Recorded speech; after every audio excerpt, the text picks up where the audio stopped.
Big Boss Malayalam season 7 Bigg Boss ഒരു task കൊടുത്തിരിക്കുകയാണ്. Activity ഏരിയയിലാണ് ടാസ്ക് നടക്കുന്നത്.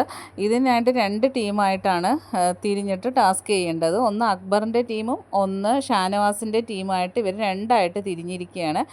ഷാനവാസിൻ്റെ ടീമിൽ അനിമോള്, ആര്യൻ, ആദില ഒക്കെ, അക്ബറിൻ്റെ ടീമിൽ ബിന്നി, ലക്ഷ്മി, അങ്ങനെ ബാക്കിയുള്ളവരൊക്കെ അക്ബറിൻ്റെ ടീമിൽ. പക്ഷേ ടാസ്ക് എന്ന് വെച്ചാൽ ഒരു പെൻസിലിൻ്റെ ഒരറ്റം ഒരാളുടെ വിരലിൻ്റെ അറ്റത്തും മറ്റേ പെൻസിലിൻ്റെ അറ്റം മറ്റയാളുടെ വിരലിൻ്റെ അറ്റത്തും വെച്ചിട്ട് രണ്ടുപേരും കൂടെ പതുക്കെ നടന്ന് ദൂരെ ഒരു ബൗൾ വെച്ചിട്ടുണ്ട്, ആ ബൗളിൽ കൊണ്ട് ഇടണം. അങ്ങനെ ഷാനവാസും ആദിലയുമാണ് പെൻസിലിൻ്റെ 2 അറ്റങ്ങൾ പിടിച്ചത്. പക്ഷേ ആദില നടക്കുന്നില്ല. ഷാനവാസ് സ്പീഡിന് നടന്ന് കൊണ്ടിടാൻ നോക്കുമ്പോൾ പെൻസിൽ താഴെ വീഴുവാണ്, ആദില നടക്കാത്തതുകൊണ്ട്. അപ്പോൾ ഷാനവാസിന് ദേഷ്യം പിടിക്കുന്നു. എളുപ്പം നടക്കുമെന്ന് പറഞ്ഞ് ഷാനവാസ് കൈകിട്ടൊന്ന് കൊടുത്ത്. പക്ഷേ ആദിലയ്ക്ക് അത് വേദനയെടുത്ത് ആദില ഉടനെ കൈ ചുരുട്ടി പിടിച്ച് ഇടിക്കാൻ പോകുന്നുണ്ട്. പക്ഷേ ഈ പെങ്ങൾ കുട്ടിമാരാണല്ലോ, ഷാനവാസിനെ വലിയ ഇഷ്ടമാണല്ലോ ഇവർക്ക്. ഷാനവാസിന് ഇവരെ വലിയ കാര്യമാണ്, പെങ്ങന്മാരെ പോലെ.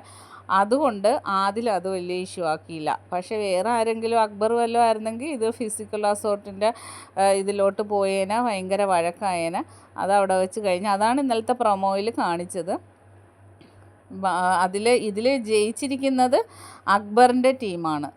ബാക്കി അപ്ഡേറ്റുമായിട്ട് വീണ്ടും കാണാം. എൻ്റെ ചാനൽ ഒന്ന് സബ്സ്ക്രൈബ് ചെയ്യണം.